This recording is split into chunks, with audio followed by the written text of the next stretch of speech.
قانون اور رحمت۔ ماحول کے تاثرات مختلف ہیں۔ یوں سمجھ لیجئے کہ مکہ معظمہ قانون ہی قانون ہے اور مدینہ منورہ رحمت ہی رحمت۔ قدرت نے وضاحت کی۔ میں پھر بھی نہ سمجھا۔ اس پر قدرت نے مجھے یہ واقعہ سنایا۔ مکہ معظمہ میں بچوں کو حرم میں داخل ہونے کی اجازت نہیں، لیکن مسجد نبوی صلی اللہ علیہ وسلم میں بچے کھیلیں یا شور مچائیں تو انہیں کوئی روکتا نہیں۔ پاکستان کا ایک فوجی افسر عمرہ کرنے کے لیے 1 مہینے کی چھٹی پر یہاں آیا تھا، مسجد نبوی صلی اللہ علیہ وسلم میں۔ اس نے دیکھا کہ بچے شور مچا رہے ہیں۔ اسے بے حد غصہ آیا، کہنے لگا یہ سراسر بے ادبی ہے۔ اس نے بچوں کو ڈانٹا۔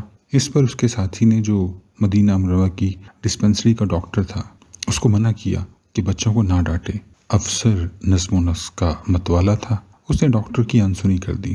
رات کو اس موضوع پر دونوں میں بحث چھڑ گئی۔ ڈاکٹر نے کہا حضور صلی اللہ علیہ وسلم یہ پسند نہیں کرتے تھے کہ بچوں کو ڈانٹا جائے۔ اسی رات افسر نے خواب دیکھا، حضور اعلیٰ صلی اللہ علیہ وسلم خود تشریف لائے۔ خشمگین لہجے میں فرمایا، اگر آپ مسجد میں بچوں کی موجودگی پسند نہیں کرتے تو مدینے سے چلے جائیے۔ اگلے روز پاکستان کے فوجی ہیڈ کوارٹر سے ایک تار موصول ہوا جس میں اس افسر کی چھٹی منسوخ کر دی گئی تھی اور اسے فوراً ڈیوٹی پر حاضر ہونے کا حکم دیا گیا تھا۔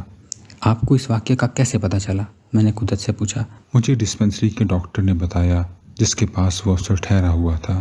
یہ بتائیے، کیا مدینہ منورہ میں بزرگ ہوتے ہیں؟ میں نے پوچھا۔ ہاں بہت۔ وہ بولے، مکہ معظمہ سے بھی زیادہ؟